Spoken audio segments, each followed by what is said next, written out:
You're listening to the Saving Elephants podcast, a place where millennials express and defend their conservative values in hopes of restoring the Republican Party. Join us as we reignite conservatism for millennials.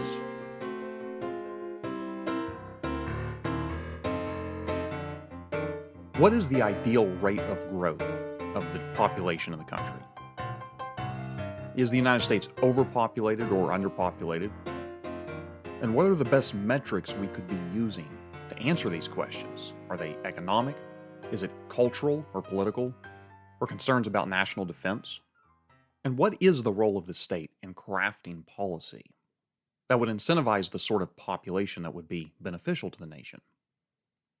I am your host, Josh Lewis, and joining me in this episode is Professor of Economics at the University of Mississippi, Clara Piano, whose work has focused on, among other things, the fertility gap in the United States and around the world.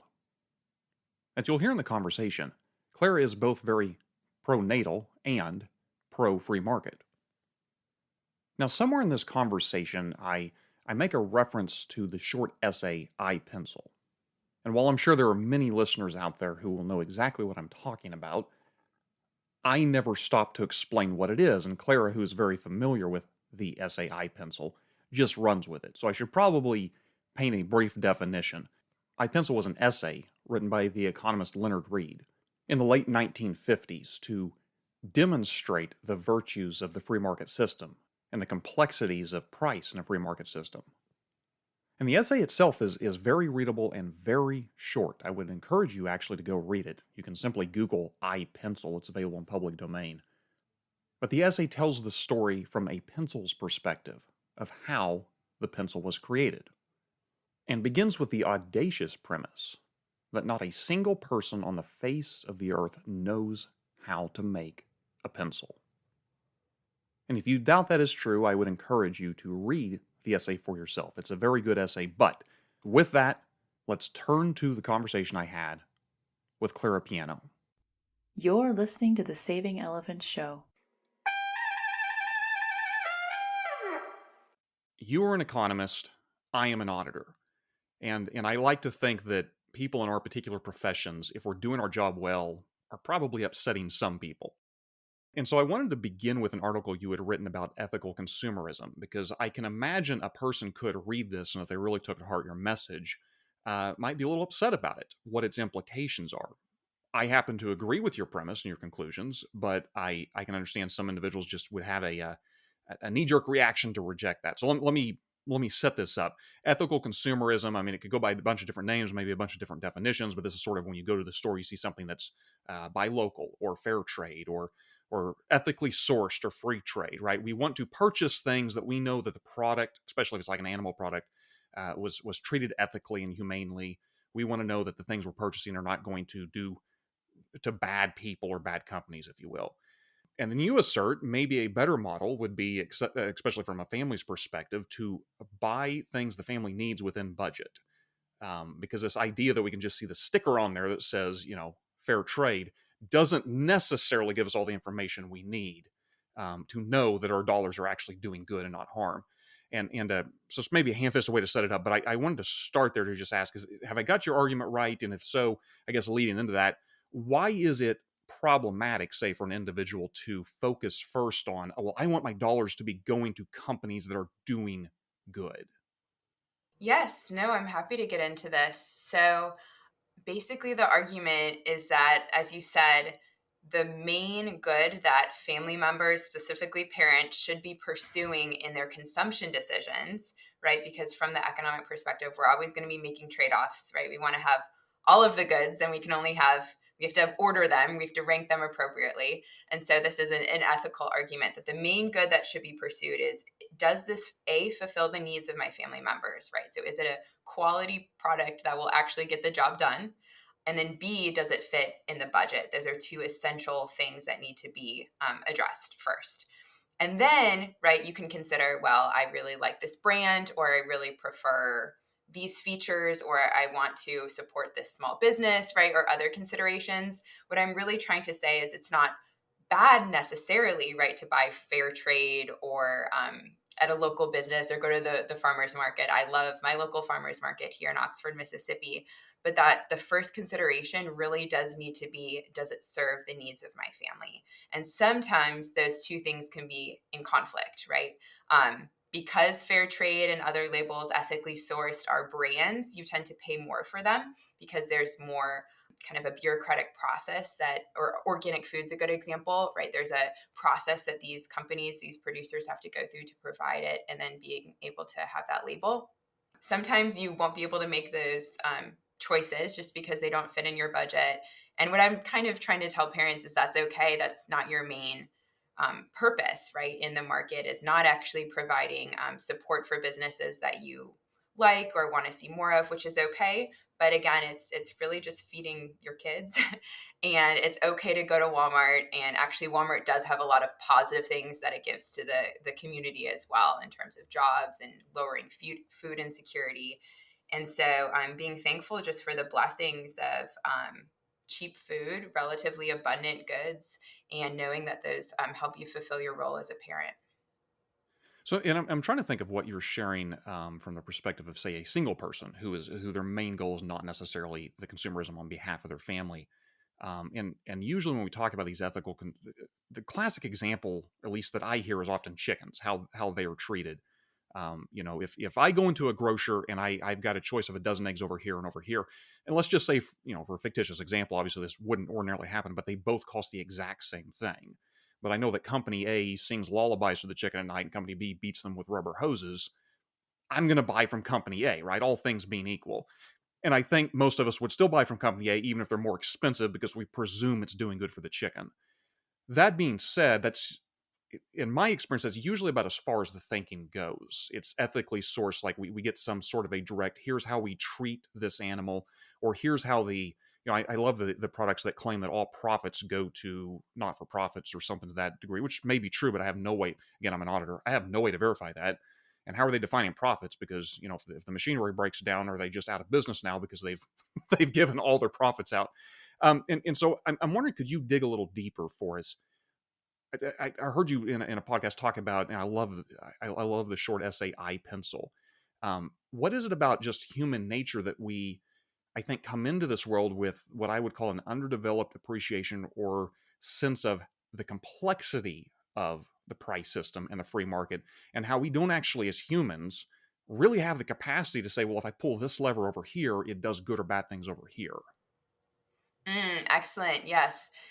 I'm glad you brought up iPencil, because the idea of trying to do good by purchasing ethically, and again, if this just means kind of following these labels and these brands, which sometimes actually aren't great indicators of ethical behavior, because there's always going to be ways to sell what they want to sell.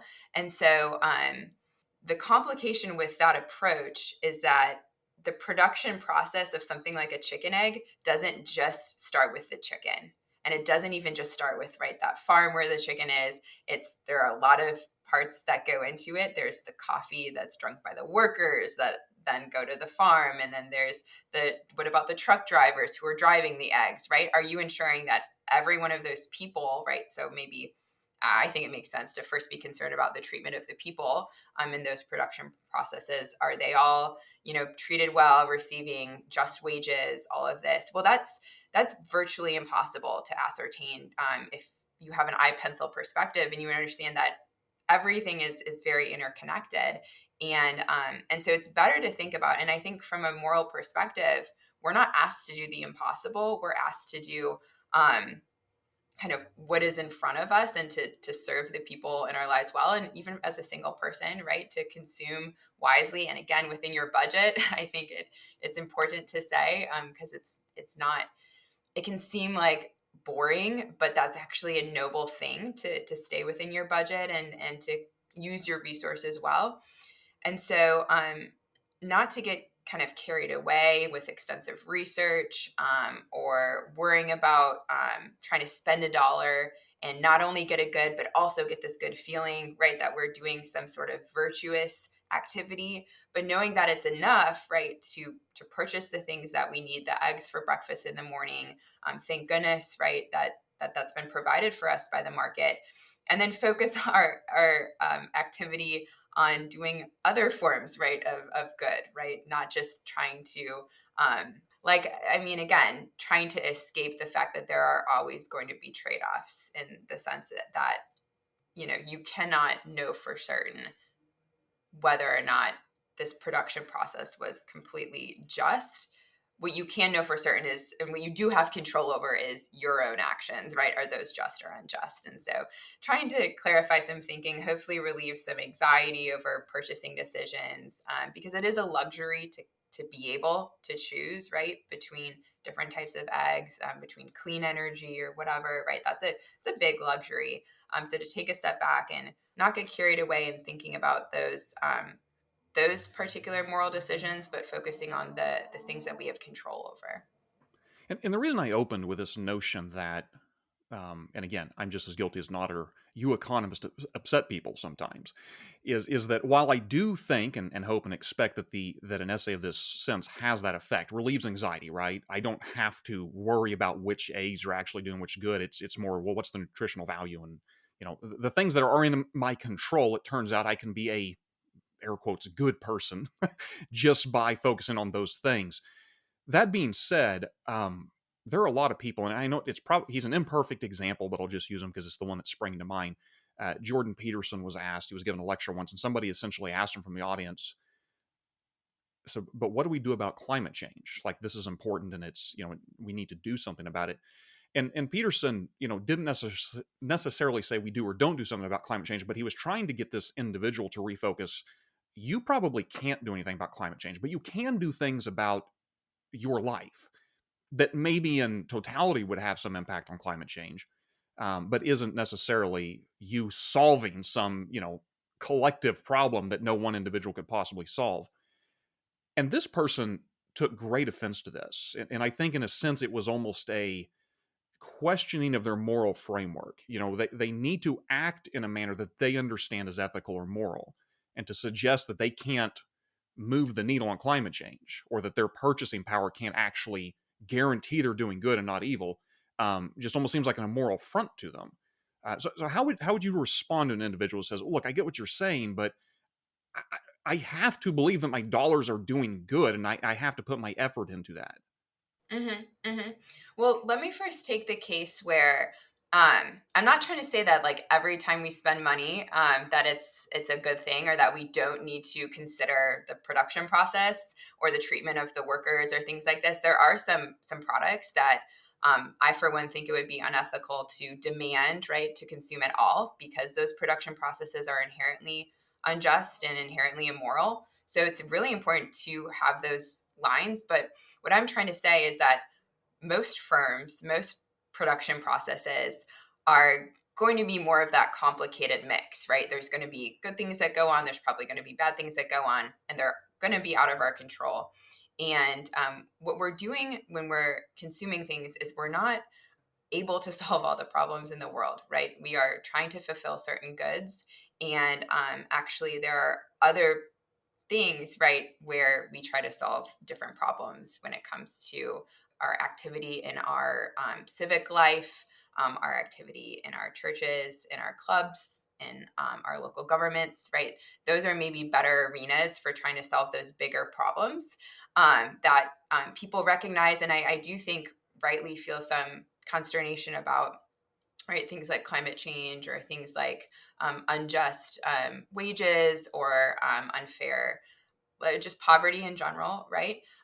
Those things are important, but it's important to recognize what you can and can't do, right, with every decision. And this ties into, and maybe this is also where you're trying to move this conversation, this ties into a debate, a long-standing debate in business ethics, about what is the role of a firm in society? What is the role of business in society, right? And Mm-hmm. so Milton Friedman will famously argue that the role of a business in society is to turn a profit, is to serve consumers products and services that they think are valuable, and the signal for that happening is profit. And the signal that that's not happening, that you're not providing something that people value, is not profit, is not turning a profit. It can be tricky because One of the important things to recognize is that prices do not signal objective values. They are picking up on subjective values, right? So like, and everyone knows this, like your wage is not an indicator of your objective value. It's an indicator of how people value the labor services that you're providing. But again, how people value things that could be wrong, right? So again, there are some things that people value that I might think are wrong or mistaken and shouldn't have that price or shouldn't even be produced, right? But that's a separate discussion, right? Again, there is this longstanding argument. I tried not to get into it in this article. It's a shorter article, but that's kind of one of the things that I was contributing to was saying, well, you know, as long as it's not this intrinsic evil, right? Again, there's no slavery, or for myself, right? It's not coming from abortion or something like this. There's not a serious intrinsic evil. Then your ethical responsibility is first, right? Is this a high quality product? Is this a business that I would like to see turn a profit? Or is this a business that I don't think should turn a profit because it's not providing value? Far be it from me to object to Milton Friedman's views, which I almost always agree with. But this is trying to think of how to express this. There's one area where I just sort of intuitively, and I don't have this real well fleshed out. So just go with me here for a moment. Um, what would your response be? And I don't know if you take Milton's view. I don't know if you take Milton's side on all issues, but to me, where that argument seems to break down is when we get to, well, an American firm is now doing business. In order to do business in China, the CCP dictates you can't talk about the ethnic cleansing of the Uyghurs, or you can't acknowledge Taiwan's nationhood. And it just seems, honestly, I wouldn't even say ethically sometimes. I just feel insulted as an American that an American business is kowtowing to some other country, powerful though they may be, just on the basis of purely profit-driven motives. Now, I know I'm approaching that. I know a lot of the left would take issue and say, look, there's a lot of, if you're just worried about purely profit-driven, what about all the other harm corporations are doing? Say, why would you pick just this one thing? But that is one area where I have a hard time clearing the Milton Friedman hurdle, if you will, and just saying, nope, all I care about is the firm focused on its profit because that's what's in the best interest of its shareholders. Mm-hmm. No, this is a really good question, and again, one that's been picked up in this debate, and specifically when it comes to things like sweatshops or other forms of like, again, maybe not using intrinsic evils in the production process, so there's no outright slavery, right? Because I think Friedman would even would kind of understand that that's outside of, right, turning a profit, right, as your moral obligation. Economists would say, and I'll be honest, I don't kind of like walk in step with Friedman the whole way, and I'm not exactly sure where I fall in some of these debates, but I do think that there's an important argument on the other side, which is that economists would say it is important to provide people with alternatives. And so, what we see when there are companies that are doing business with China, right? So, are employing Chinese workers in a factory, for instance, making T-shirts or something, or they've opened up a so-called sweatshop, right, in, I don't know, Thailand or something. We see that and we say, okay, these are really rough conditions, and there's some compromises being made, right? Because these countries don't have the same standards, don't have the same legal codes, right, that we have for the treatment of workers, for the treatment of animals, et cetera, for, again, pollution, all of these things. So a lot of people can get behind this. But economists say, well, what you're not seeing, though, is that the people, again, aside from the case of outright slavery, people are choosing voluntarily to work with, right, these American companies, or to work in these factories. And we can presume from that choice that they are trading off some other inferior alternative, right? So in some cases, maybe the alternative is something like prostitution or something like starvation, right? Some worse alternative. So yes, maybe the standards aren't the same as we can afford in the United States, but marginal changes are really important, right? Being able to work in inside versus outside, right? That's a small change. It's not ideal, but it's a small change that would really actually help people on the path towards a better life. So maybe just a word of caution. And again, it can be complicated when it comes to like international trade and doing business abroad, because every Sure. country has its own laws. So I'm not exactly sure on like the policies, right? that's a different kind of, I think, perspective, again, with also like national security, all of these things. But when it comes to thinking about ethically what's going on, we could still actually make a good case that something like a sweatshop, an American company having a factory in a developing country, is a positive for that society, purely on the basis of that business existing, because they're providing alternatives to worse alternatives for people, right? Again, assuming that it's voluntary employment. So that's a kind of that's my portrayal, right, of this argument coming from economists thinking about the unseen, right, thinking about what would be going on if that wasn't in existence as an option. Yeah, and that's and granted, probably coming up with some concrete examples and talk through those might flesh that out a bit more. But I don't want to dwell on that too much. I wanted to, um, yeah, I'm just going to give in to the temptation to jump to the um, Soviet family policy, because in preparation for this, I listened to, I think it was no fewer than 3 podcasts I heard you on, in which the host mentions, oh, and you're also interested or had done some research on Soviet family policy. That's interesting. And you even make a statement to the effect, yeah, that's wild. And then they never follow up with another question. And I'm like, let's Yes. talk about that. That sounds kind of wild.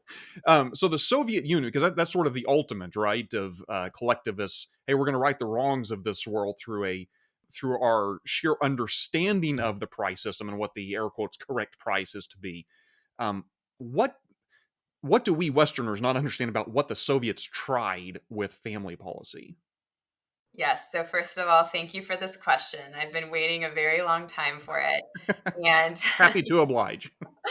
yes, no, I'm really happy it caught your attention, because I think that we really need to learn the lessons from the Cold War era and from the Soviet Union. And I don't think that they've been fully expanded upon. And so what should we know about Soviet family policy? Well, the first thing to know, and a lot of people do know this, is that the family is one of the key institutions that Marxist thought attempts to get rid of, obliterate, right? It really is actually the nexus. And so Engels will call this, it is the key institution where there's private property, there's tradition, there's religion, all of the things that we hate, right? And so like we need to get rid of the family. Yeah, incidentally, sorry to interrupt, but Edmund Burke says sort of the same thing, but he didn't hate it. He said this is the building block of society. Exactly right. No, exactly right. And I think a lot of people would agree with that. would agree with that statement. Is really, it's kind of the linchpin of a lot of the other institutions in society, right, that are holding up civilization. So the early policy in the Soviet Union was attempting to get rid of the family. And so my approach to this is to say, well, looking at Soviet family policy is instructive because it wasn't a democracy. It was really like the interest of the party prevailed. So they made the policy that was in their interest. And initially, the party, and specifically Lenin, benefited from reducing what I call familial production, or just reducing cooperation in the household, and basically getting women into the factories to work. So they introduced unilateral divorce. They banned religious marriage, which was a really big deal because the Russian Orthodox Church had been governing the family and family law, and they have pretty strict regulations on divorce. They banned religious marriage, and they banned things like inheritance and adoption. So there's this line where they say that children have no claim to the property of the parents, and parents have no claim to the property of the children. Really trying to just break up this institution. So it almost sounds like just short of literally outlawing the family, they essentially make it bereft of all its benefits, if you will. Yes, right. That's the goal. Is a lot of like feminist writing at this time, a lot of Soviet legislators are saying the ultimate goal, right, is to replace the family with collective child rearing, essentially. Right. And Right. then some people are like into free love, some people aren't. So it's not sure what will happen to like men and women, but like definitely collectivize the rearing of children, which is like the primary function. If we think about the family as a firm, as we do in economics, that is like the primary output. Families produce people. The problem with this is that even autocratic regimes like the Soviet Union, they need people. And so this doesn't become a problem in the short run. You can do without people. You can do without new people, new taxpayers, new laborers, new soldiers for a while and be okay. and you'll actually get a boost in productivity because women and parents are not caring for children. They're in the factory, but then it'll catch up to you in like 10 years. And actually this problem was exacerbated because then Stalin comes into power. There's terrors, there's war, there's the purges, there's just basically a lot of death, a very skewed sex ratio between men and women, like very skewed, which makes marriage very hard. And so there were a lot of orphaned children, and there was a lot of just destitution, and basically this kind of idea of liberating women, which is how they sold the first set of policies, was just became a joke because of the sheer level of prostitution and, again, other horrible outcomes. And so in the 1930s and 40s, especially 1944 is going to be the key year for this new family code. They start to roll out so-called pro-family policy. Now, I call it so-called because it's very important for people to understand that this was not policy meant to strengthen families. Because, again, from the autocratic perspective, it is very risky to allow families to function on their own, function privately, produce privately, we would say, right? You want to control that process because families they take away loyalty and resources from the regime. So what they essentially try to do is to subsidize out of wedlock childbirth. And they do this in a couple of ways. They make divorce very expensive. So like if you're married, like, yes, you have provision from, your husband and you're having children. That's great. But they also have a big push to house single mothers. They basically say if you give birth out of wedlock, the state can be listed as the father on the birth certificate. Wow. You don't have to list anyone. You just go right to the state, right, for that support. And so what this essentially does is it doesn't strengthen, right, what we would kind of call family life in the traditional sense. It just promotes, right, more disorder, quite frankly. And so even though they try to ban abortion at this point, they had legalized abortion in 1917, 1918. They try to roll that back. They try to pay mothers for having children. They tax childless people, and they actually try to tax people with even one child. They try all of these things that are actually starting to sound familiar now to Western ears because these ideas are coming back into the conversation, really to no avail. It's hard to know, like, what, again, like if these policies weren't there, maybe something else would have happened. It's hard to know. I'm sorry to interrupt, but just so we've Go got ahead. a time period in mind, because when something happens in Russia is a big deal. Is this under Stalin? Is this pre their entry into World War II? Where are we at here? So Lenin was really the first set of family policies. Stalin and then Khrushchev are the second set. So actually there's good evidence, and this is why, like, the time horizon of the state will matter. Because again, you want to dismantle the family in the short run, you get benefit from it, but in the long run it costs. So Khrushchev is actually looking ahead, thinking, I'd like to be in power. Let's start to promote childbearing and fertility so that I'll have just a labor force, right, by the time I get into power. But it was under Stalin, 1944. Okay. I'm sorry. I didn't mean to interrupt your thought there. It's just one can easily get lost in Soviet discussions. It's fascinating. Sure. Yes. To make that timeline clear. Yep. So really under Lenin and right after the revolution, we have those like dismantling the family policies. Then Stalin comes into power, and then Khrushchev is drafting these laws that come into effect in 1944. And then that really remains kind of the family policy stance of the Soviet Union until its fall.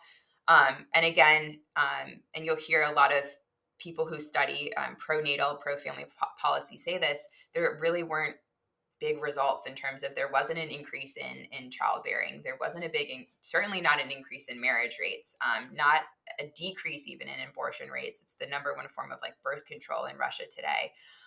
So just a lot of these policies were pretty unsuccessful. Wow.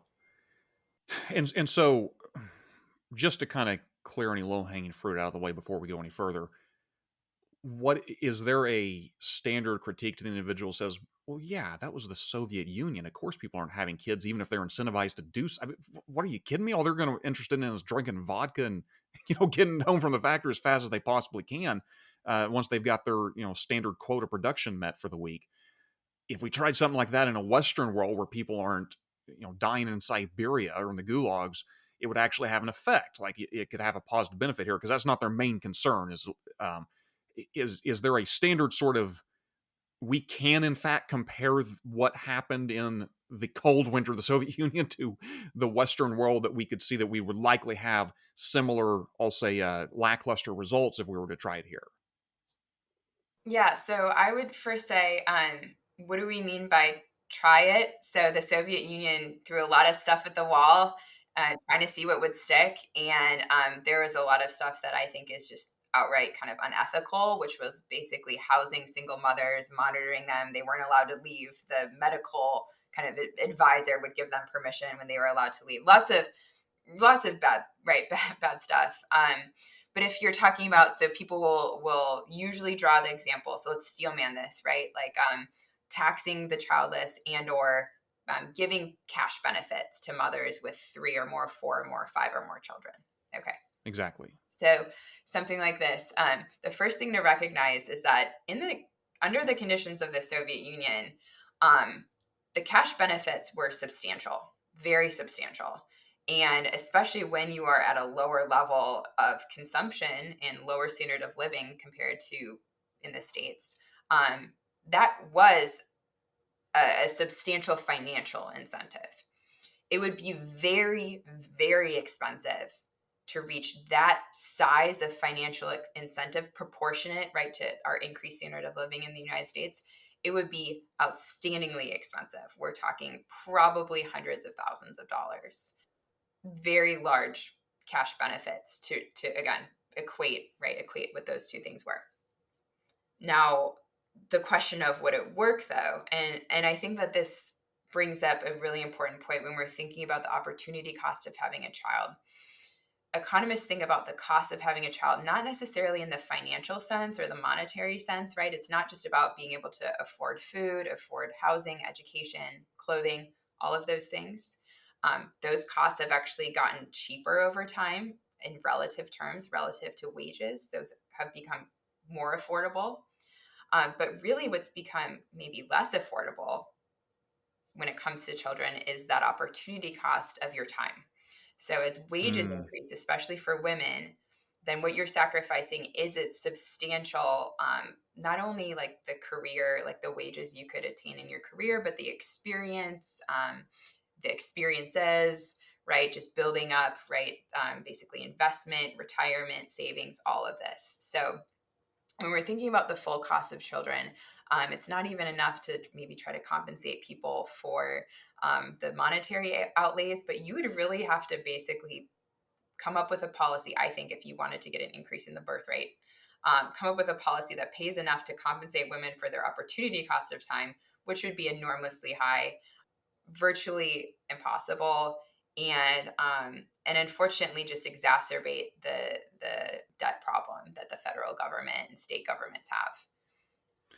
So, wow, there's a lot of ways we could go here, because I think we collectively have let the cat out of the bag somewhat of where I was wanting to go, because a common critique of the, broadly speaking, I'll call it the nationalist populist right today, or the industrial policy pro-right, say, is they would agree with the first part of the conversation where you're talking about Soviet policy and the evil, unethical, wicked things they were doing to tamp down, to destroy the family, essentially. What a horrible thing to do through collectivist action. And they would probably, hurrah, hurrah, as you're talking about how it didn't really work. Look, it had all these long-term impacts, unintended consequences that were very disastrous. But it's a common, and I want to be careful here. I'm by no means accusing anyone on the right. Well, maybe there's some. Most of the people on the right today are not, in my mind, Stalinists, looking to centralize things. But there is, I think, a tendency on the right to sort of say, yeah, but we're trying to use the state for good purposes. We're trying to build families, not destroy them. We're trying to build up the working class, not the elites, overseas workers, if you will.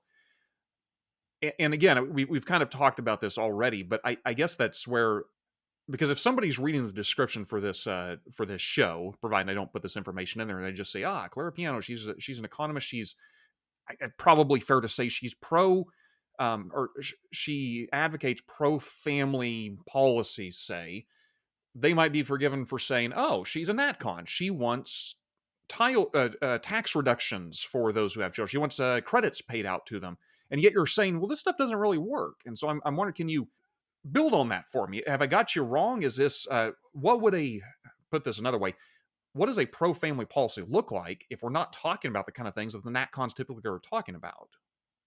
Great. Yeah. So I wanted to say one thing too. One last thing about Soviet family policy and how we should just never bring it up in conversation when we're talking about things we should do.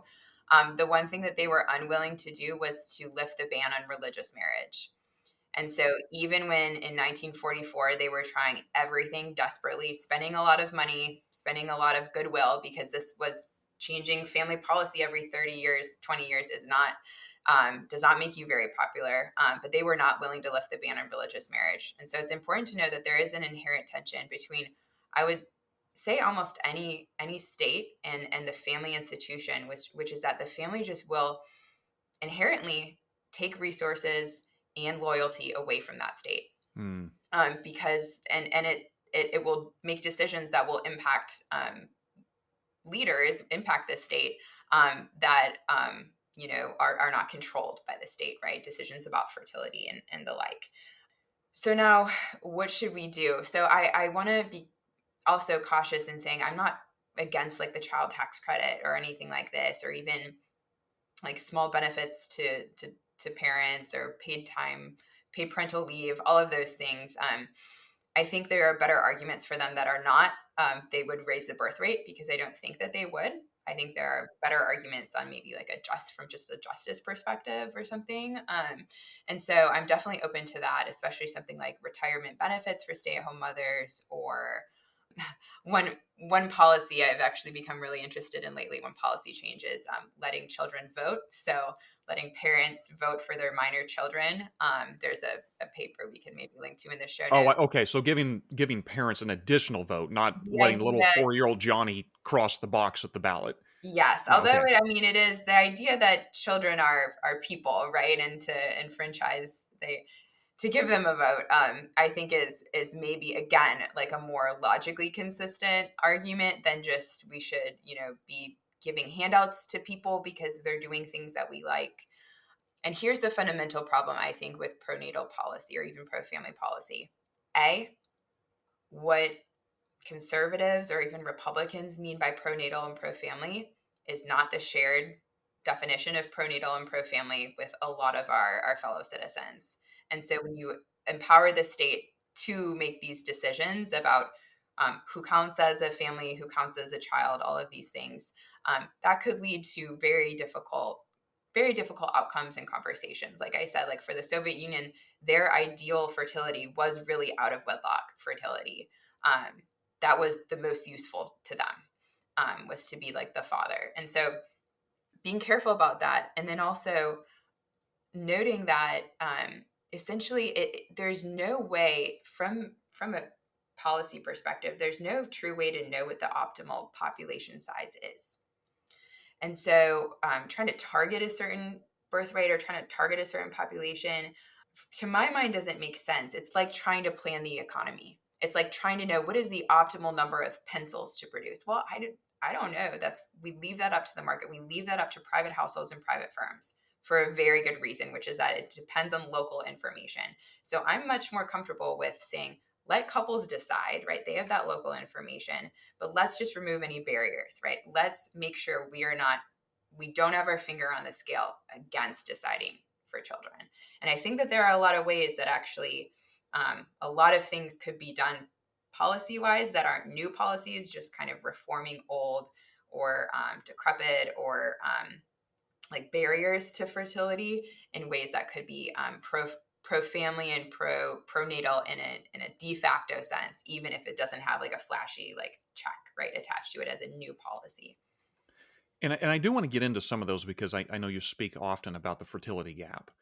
But before we skip to that, because of what you had just said, I'm sure it's not gone unnoticed by you that there are many, well, on the left and right, because sometimes you'll hear the arguments on the why am I blanking on the guy's name that was the first to bemoan the population bomb and the Paul Ehrlich. Yes, one of the worst predictors in human history. But Not Yes, but there's the reverse of that sometimes on the right. Maybe not in that extreme, but I'm thinking of I don't know if you've read, for instance, Mark Stein's America Alone, or he's written a lot about this. I used to be far more of a Mark Stein connoisseur. He's seems to be on a bit more of an intellectual journey of late. But some of the things he's written, I think, are interesting. And a young Josh Lewis, I just really gravitated toward his arguments, which was essentially the West is depopulating. The title of that book, America Alone, was that at the time our birth rate was 2.1, I think, which is like the perfect number you need to maintain population. Women need to have 2.1 children in order for the population to not go down, but it's not going up either. In all of Western Europe, and especially in Russia and Japan, that was the reverse was true. Population was going down. And essentially he was just arguing, look, this doesn't take too much longer, and the cultures of Western society are going to morph into those immigrant populations that have essentially outbirthed them. And he very much was saying, to be fair to Mark Stein, I don't think he was saying here is the optimum population, but rather he was saying depopulation is a problem. This is it's not only hurting us from an economic standpoint that we have fewer workers, and so in things like entitlements, we're not going to be able to afford them, but it's even depleting our culture because we are no longer family being the number one transmitter of culture to the children. Well, what if we're not having the children? We're just not able to keep up these norms and these institutions we hold dear. That being said, I'm wanting to ask you, I want to press a little bit into that. It sounds like you're almost rejecting, at least from an economic standpoint, you're almost rejecting this notion that we should be fearful or cautious or actively working to, say, increase the population from the lens of, well, it's good for the nation state. Now, maybe we could talk about it on an individual basis. There is a fertility gap. I know you're for more children because more people want children, say, than what's happening. But have I got you right that you're not as concerned, or you think it's actually a misdirection for us to be focused on this sort of, well, we need the entire national population to come up for economic and cultural reasons? Yeah, I'd say it this way. So there are going to be negative economic consequences and certainly negative public finance or fiscal consequences to declining or shrinking populations. And of course, national security concerns. But I want to say just a couple of statistics. So the United States actually has our total fertility rate currently is 1.6. And that's pretty low. That is below replacement, like you said, that 2.1, even 2.18. That is really the number with mortality and taking into effect a couple of So it's other. really 2.2. Yeah. And so it is very low, but that's still actually above most of Europe, and it's the highest really in most of the high income countries, and actually fertility in almost every country of the world is falling. And so a lot of the countries where we receive immigrants from, so India is an example, Mexico, a lot of Latin American countries, a lot of East Asian countries. There's a saying that they are getting old before they got wealthy. So they are seeing significant, very rapid population aging and fertility declines. And it's happening much faster than it has happened in the States or the UK, for instance. And so it's important to know that, like, it's not like the US, it's not just a US problem. And actually we're Right. situated a little bit better than most, right, than most Right. countries. So I'm not worried about it so much from that perspective. I do think that we will fare better than other countries where they just don't have, again, the wealth that we have, don't have the infrastructure, all of this. Now, that being said, why am I not maybe as pessimistic as other people? Well, I don't think that, I think it's 100% okay to say we would like to help couples have the children that they would like to have.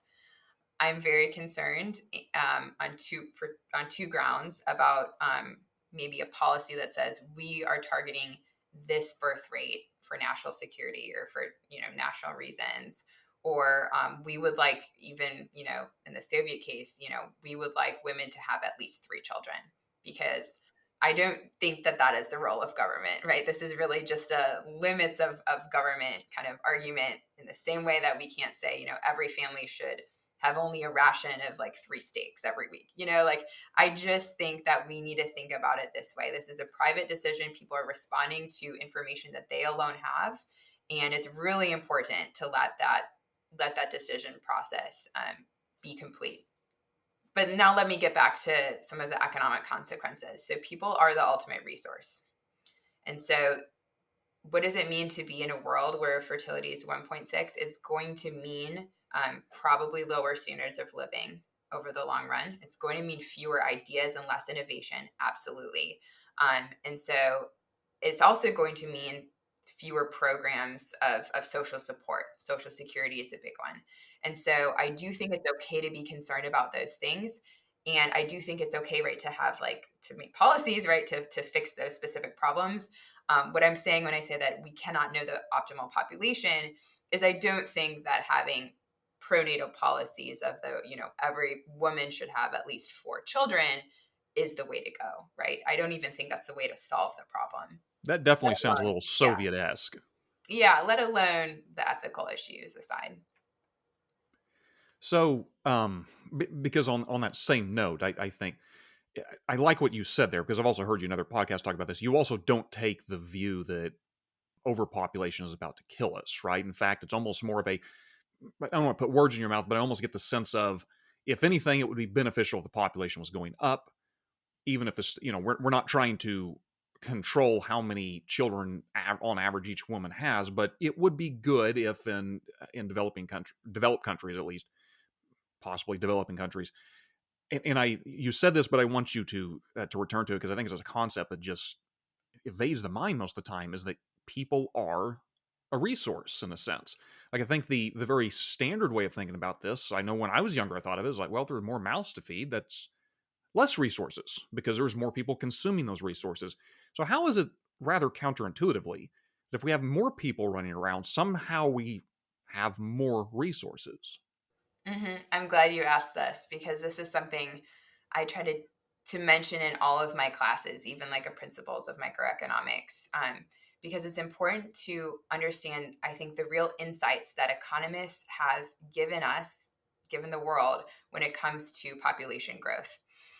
A lot of this is coming from the work of Julian Simon, but even just modern macroeconomic theory and a recent Nobel laureate's work, Paul Romer, work on human capital and just interest in innovation and things like this reveals, we've discovered, right, that people are the ultimate resource, meaning that you cannot explain differences in standards of living or GDP per capita and production across countries if you do not take into account the ability of people to innovate and to invent and really to act on their ideas for doing more with less.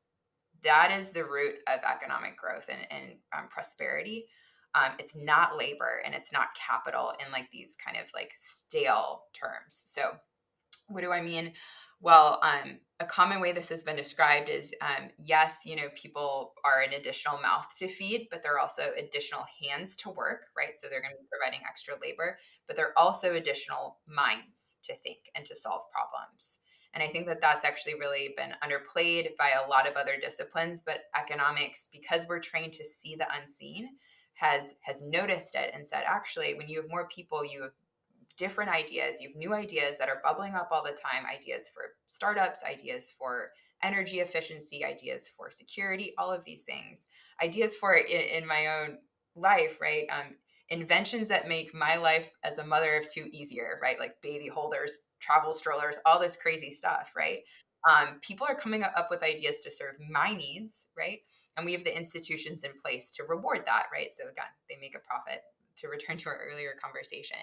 And so this idea that people are the ultimate resource, it's because other people have had ideas that they can act on and that I can kind of reward them, right? I can purchase their products for when I think that they're providing value to me.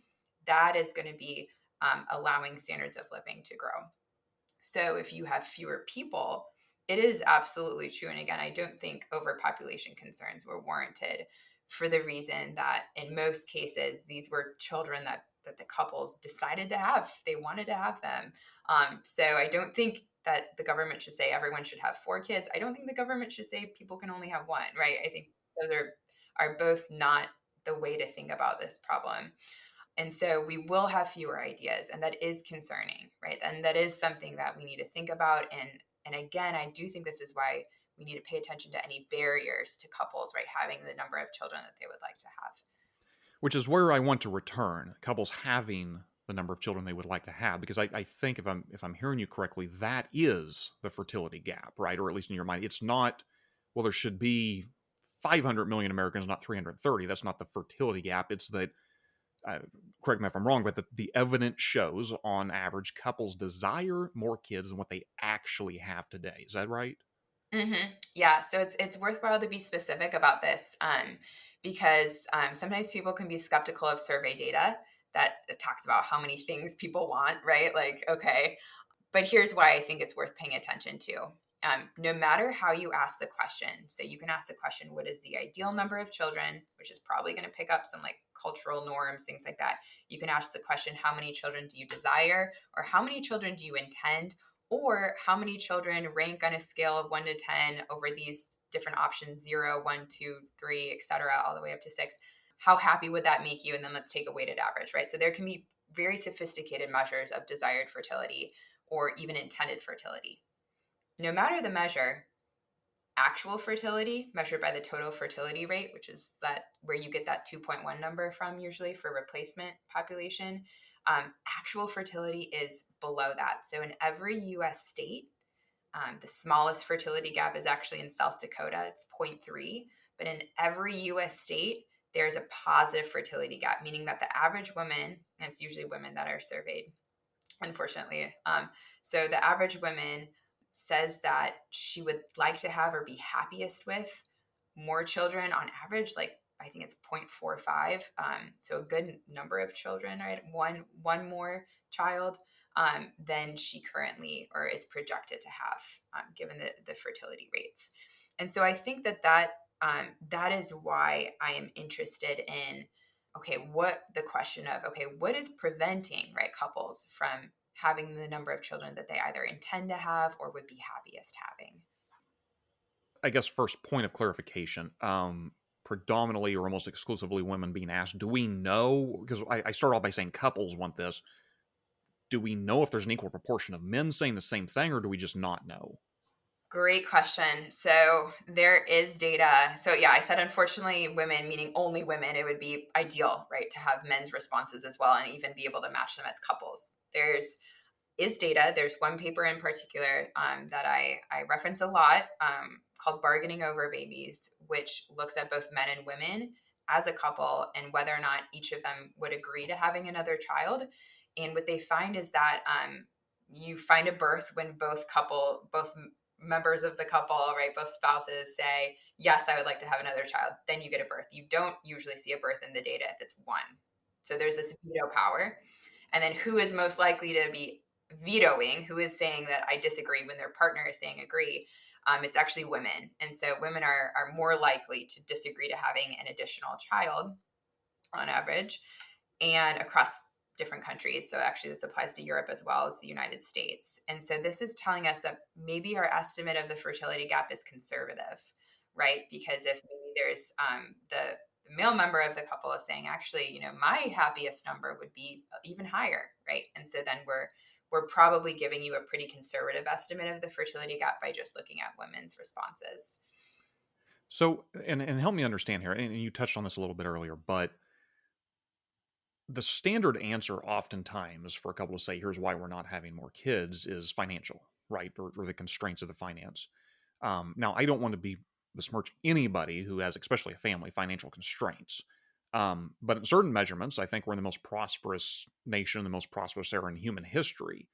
And it seemed like our ancestors didn't have problems having more children. So is that a true statement? Do they mean different things when they say that? Like, I do want to know what is, in your opinion, maybe the main barriers, but to what degree is this financial thing an actual concern or barrier? Yeah, so I think it is a real barrier in some circumstances, but I first want to note that you are absolutely right that compared to historical circumstances, it has never been easier, never been cheaper. You've never had to, in some ways, sacrifice less to have children. And actually, what I usually point out is that infant and maternal mortality have been going down drastically for decades. And so actually it's never been safer, right? So a lot of Hmm. women were facing like you could die, right, having children historically, and now we're not as much. But why, right? Why are people so concerned about these pressures? So a couple of things. There is evidence that it is hard for young couples to find housing that they would like to raise a family in. So usually this is a single family home with like some sort of yard. So that could be really holding back couples. Housing regulation might be playing a role, house prices, people not moving out of their houses, all of this. There's also evidence that labor market rigidities, so young people not being able to have stable jobs or well-paying jobs, that would make it, not necessarily financially smart to start a family at this time, right? So there are some real considerations. And I think that's, again, why it's so important to let couples act on that knowledge that they see, right? Okay, so make those decisions themselves. Now, what are the real barriers? So I mentioned too, right? So there's some housing, there's difficulty in finding housing, difficulty in finding jobs, but ultimately from the economic perspective, we can think about couples saying this as saying, I value, right? I'm willing to make this trade-off. I would like to have a child, but I value, right, this financial benefit or the way my life is right now, right, more. And so we can focus on the cost side with jobs and housing. We can also focus on the benefit side, saying, okay, well, what if you understood the value of children in a different way and that it ended up tipping, right, the scale and in the child's favor? And so that's where some work on understanding high fertility, high education women comes into play. So Dr. Pakulik has a good book on this that just came out called Hannah's Children, and looking at, okay, how do couples think about the benefits of children? Because some couples see children as like eternal, right? So I am not only giving birth to like a human, but like they're going to live forever, right? And so that actually would tip your calculus, right? Even if you're giving up a lot of stuff, right, in favor of having more children. And so there are things that we could do, right, to promote maybe religious organizations or promote other things that help people maybe value children, because it's hard to know if you would enjoy having children, right? It's hard actually to make those calls because children are experienced and you don't really, there's not a comparable, right, kind of reference point. And so paying attention to both sides of that equation, costs and benefits, I think is important. I think I've got this right, or at least back in the day when the American fertility rate was 2.1, I think I'd heard that the developed world, to the extent we could call them the Western world, that had the highest birth rate. Did I say mortality rate? Birth rate, whatever, whatever it said. Highest birth rate was the nation of Israel. I don't know if it's still that way or not, but it was a positive birth rate, meaning they were actually increasing. And I've never heard a strong argument necessarily as to why that nation and not Western Europe, Russia, Japan, United States. And I guess tied to that, I'm curious.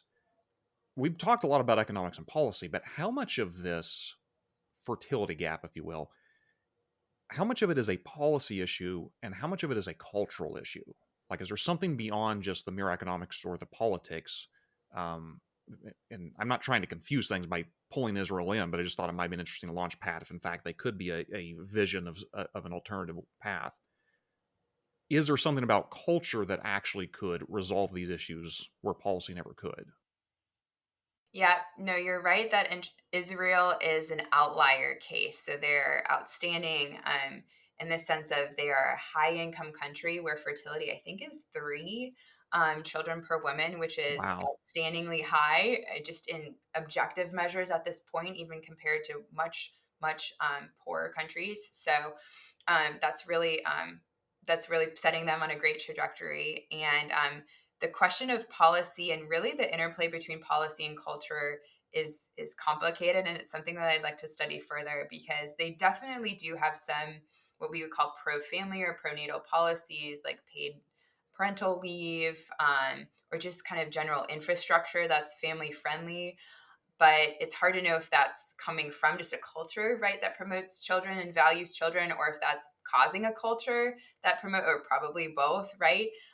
And so I do think that if we think about culture as just kind of generally what is rewarded or praised, right, in society, or Right. maybe or vice versa, what's disapproved of, then there definitely is value. I think there's a lot of evidence that maybe emphasizing the praise for children, the praise for the work of parenting, the work of being a mother and a father, is a very promising route because A, I'm concerned about like the financial state of the government. And so A, it's relatively cheap, but B, it seems like it could be more effective because people really do care about what other people around them think of them. And they care about how other people see them. And there can be like a critical mass probably of people once you're having kids to start creating even spaces like physical infrastructure that just makes it easier, right? More parks, more family friendly venues, restaurants, whatever. That stuff really does matter. And so I'm pretty optimistic about thinking of creative solutions, right? Instead of doing something that might seem a little easier, maybe like cutting a check, but thinking really deeply, okay, what are the real constraints here? What are ways to hold up the most important work, honestly, right? Mothering and fathering in a way that looks like that we're telling, right, the next generation that this is so worthy of praise, right? This is something that you could get good at. This is just an honorable way to spend your time, right? In the same way that we do for like, you should go to college, right? Or you should get an education. Right. I love that. I absolutely love education. But I also think a lot of these people, the college students I teach, they're going to be parents, right? Telling them, it's very honorable to have a career right? Be a full-time parent or a part-time parent, whatever, right? To make sacrifices for your family. Both are honorable paths. And so, to put it briefly, I think Israel is definitely doing something right, and it'd be very, very cool and important to study them more deeply when thinking about the future of pro-family policy. When you've had a chance to do that, I'll have to have you back on the podcast so you can tell us what it is they've gotten better than we have. But Clara, it's been my privilege to talk to you. This has been a very interesting conversation. I've never thought much about Soviet family policy, and that is a really fascinating topic, and I'm glad you've enlightened us somewhat there. So, Clara Piano, thank you for taking the time to come on the Saving Elephants podcast. Thanks so much for having me.